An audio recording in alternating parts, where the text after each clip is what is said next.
Hey guys, we're going to start in what is one of the most famous and important passages of Scripture in all of the Bible in Genesis chapter 22. And this is the story of Abraham and Isaac when God tested Abraham's faith by calling on him to sacrifice Isaac. Listen to verses 1 and 2. We're going to take our time and kind of just go through this really slow over the next several days and kind of dig into some of the deeper parts of this. So sometime later, God tested Abraham's faith. Abraham, God called. Yes, he replied, here I am. Take your son, your only son, yes, Isaac, whom you love so much, and go to the land of Moriah. Go and sacrifice him as a burnt offering on one of the mountains which I will show you. So the Bible tells us that God tested Abraham. Now, I think the way you need to think about this test is it wasn't a test to produce faith, it was a test to reveal faith.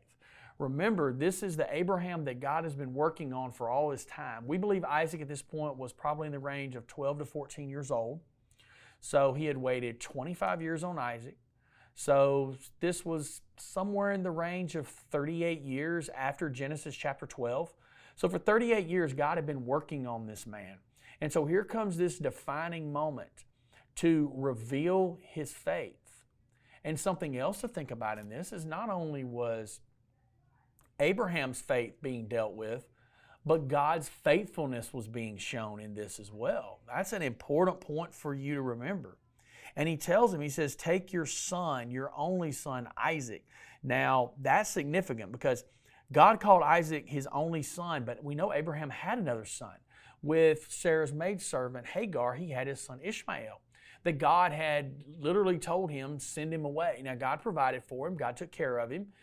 God knew what he needed, and God even made a great nation out of him. And the Ishmaelites, who the Arabic peoples of today, modern times, trace their lineage back to Ishmael. So we're still dealing with this, and we still know this. So God is still providing for and taking care of him. So since Ishmael was put away from Abraham's family, Abraham only had one son. That was the son of promise, the son that everything flowed through. The promise goes from Abraham to Isaac. And he tells him to offer him as a burnt offering. That too is really important. So what he's telling him, literally, he's being very, very specific. You will kill him and you will burn him. That's what a burnt offering was. They would offer the sacrifice of whatever animal it was. The animal would be killed, and then every single part of it will be burned in order to completely destroy it. It was all given to God, all of it dedicated to Him. It was these people saying, here, take what I have. God, it is yours. I won't have any part of it anymore. Some sacrifices in the Old Testament would actually still be used. Parts of them would be used. Like priests would sometimes use part of the animal's carcass for food. You know, they would use some of the meat. And this was done because the priests, they were working at the temple or at the tabernacle, and they couldn't raise crops or tend their flocks while they were serving there. And so this was a way to provide for them. So, but God is so specific here, and He's saying, give me all of this. Give me every bit of it. Offer Him as a burnt offering. And so he's here trusting God. And he's got to go and make this decision of will he follow in faith and trust in this or not. Hey, we look forward to having you back with us again tomorrow for another one of our mini messages. We continue this incredible story.